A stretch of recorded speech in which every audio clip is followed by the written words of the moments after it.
Okay, this is me, Heun. I'm professor of psychiatry, psychotherapy, and old age psychiatry. I'm editor of the journal Global Psychiatry Archives, and I'd like to give you a talk about how to write and publish a paper, hypothesis-based approach. We probably do this in two parts. First, how to write a paper, and then come to how to publish a paper. Okay, so usually what I would like to recommend to follow the hypothesis section by section. So in every section, you focus on the hypothesis. So in the introduction should be then the part which develops and states the hypothesis at the end. The methods describe how the hypothesis is tested. The results describe the sample, data collection, analysis that lead to rejection and support of the hypothesis. The discussion then states whether the hypothesis has been confirmed or refused, and whether there's other work which validates it, and explore the relevance of the finding. So you can do this in different parts of the paper. So in the abstract, you give 1 or 2 to 3 sentence summary of the section structured in objective, material, methods, results, and conclusions. Next slide, hopefully. So first you start with the background of the paper.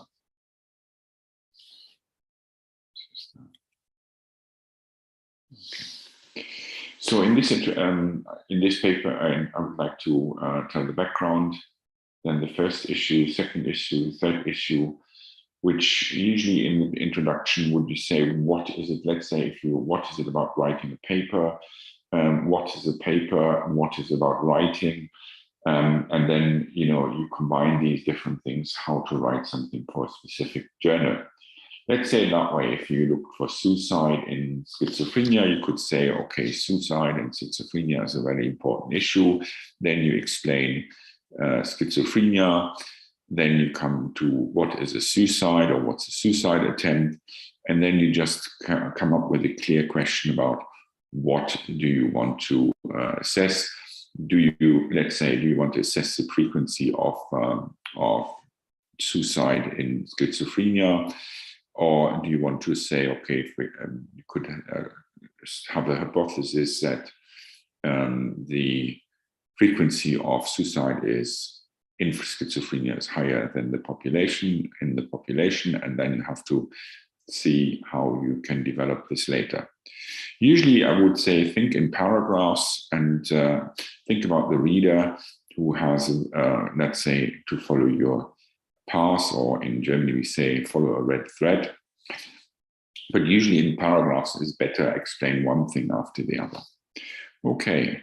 Maybe this is a bit theoretical at the moment, but it might become clearer if we look at what's the role of the introduction. The introduction should lead to the hypothesis paragraph by paragraph. So let's say you could introduce a disease or the concept or the objective. Then you can talk about the relevance of the disease or specific concept. And then you should introduce a connection between the different items. And at the end of the introduction, there should be a clearly named hypothesis which should be tested. In the materials methods section, which is usually the second section of a paper, you talk about the material or sample. Sample is more population. What collection of materials, or how did you recruit? How do you have your controls? Which methods or instruments or diagnostic instruments you use? How let's say, for example, how are interviews processed, or how are lab analysis done? And then you would usually for individual things say, why do you choose this type of method? And what's the validity of the methods? And you should then also think about the hypothesis. Why do you do these specific assessments? So what is the relevance of specific instruments or interviews for your hypothesis? The quality of the detail of the material of methods usually have to do is that in the precision that an independent researcher can reproduce the study. On the other hand, there's also the other researchers, but also the readers. So the question is, does the reader have sufficient data or information to be convinced that with your methods you refuted or confirmed the study hypothesis? So to say it in a different way is where and when was the hypothesis tested, in which sample, with which instruments or diagnostic instruments or lab tests, what was the outcome, how were these applied, how are the raw data analyzed, and how does the analysis validate or falsify the hypothesis. The results is more or less main findings. So usually some people have one or two hypotheses in a study. So you would then go individual results by study hypothesis. Then you could present results that provide evidence for the quality of data. And then you look at additional results or unexpected results, which may or may not be part of the hypothesis. The results should describe the sample and the environment where the samples were taken. You should describe the results of the data analysis step by step. Describe the methods, the main methods of the results, the main results which you have achieved with your methods, and the relation to the hypothesis. And then you have to be clear about whether the hypothesis has been falsified or being supported. And usually after you've done the main things, you should then come to the additional results. Maybe if you tested for suicide in schizophrenia, and you found out that, let's say, the people with schizophrenia have a higher risk of suicide than the general population, then you could say, okay, we also test for gender, and let's say in females it's higher, or you test for age impact, so you say, or in older people, the risk of schizophrenia-related suicide is not as high as in younger people. But that would be study parts which might not be parts of your initial study hypothesis. Okay. The discussion would usually start with the reiteration of main findings by hypothesis. So you would then compare what have other authors shown. Can you support your findings, or are there differences? And if so, what are the differences to other studies, and how do you explain them?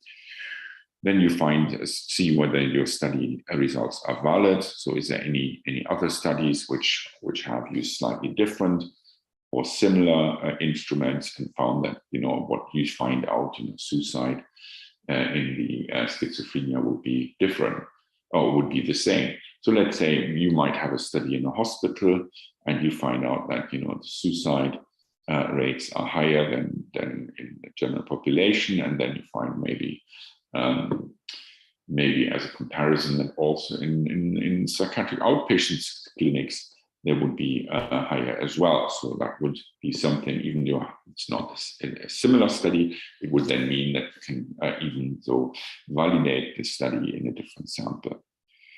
So then the question is, are your methods valid? Is it sufficient to look at, let's say it that way, if you look at suicide, is the evidence of suicide thoughts sufficient evidence for completed suicides in this population? Then you would ask yourself, what is the general meaning of your results? What are the study limitations? Is the sample size good enough? Were the diagnostic instruments good enough, or else? And then you should finalize usually with a take-home message. So what can someone do with your findings? What are the specific recommendations for the future? So the discussion should state the confirmation or refusal of the hypothesis at the beginning. It should provide evidence that the hypothesis and the outcome of the study is validated. How does it fit with other publication? What does it mean in special and in general? Where were the limitations of the study? And then how can this validation or falsification of the hypothesis be used for future research? And that would be testing other hypotheses. Right, okay, so I've just already thought about the abstract, so it's more or less 1 to 3 sentence summary of each section structured in objective, material, message, and conclusions. The objective, just to be very clear and blunt about that, develop and state the hypothesis. At the end, the message describe how the hypothesis is tested. The results describe the data collection and analysis that leads to the rejection or support of the hypothesis. And the conclusion should then state a confirmation or refusal of the hypothesis and should validate it and explore the practical and future relevance of the findings. So usually the flow of the papers would more or less lead to a hypothesis, and then the introduction would lead to the hypothesis, the methods would then be further leading to the hypothesis, and the hypothesis would then be validated, and the results and the discussion follow from the support of the hypothesis. Right, so we can say it in a different way also. What's the relevance of the initial questions? Methods is how to answer the question. Results is how is the answer to the question. And the discussion says, what is the relevance of the answer? There's much more. So let's say usually many journals like systematic reviews, and there are some quite good guidelines, the TRISMA guidelines, what different parts of the paper should bring. So, and you can say this in different ways, and they're quite good lists. Title should identify the report as a review. You should have a structured summary.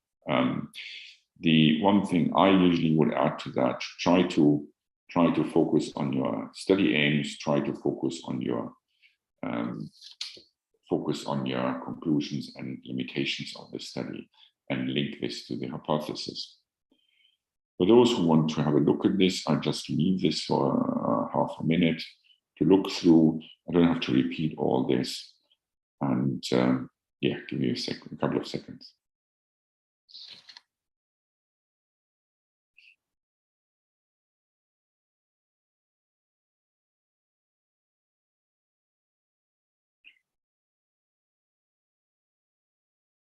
Okay, that gives me time to calm down a little bit. I think I could have advice to stop the video.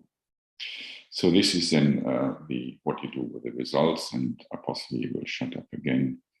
I think I don't want to compete here with the explanation of with all the things. What I'd like to add to that is that if you focus on a question or hypothesis, this is what you have to bring and sort out, instead of having too many details and items to be discussed. Okay, so I would like to stop here and have a bit of breath, and then come back in a couple of minutes. Okay, thanks a lot.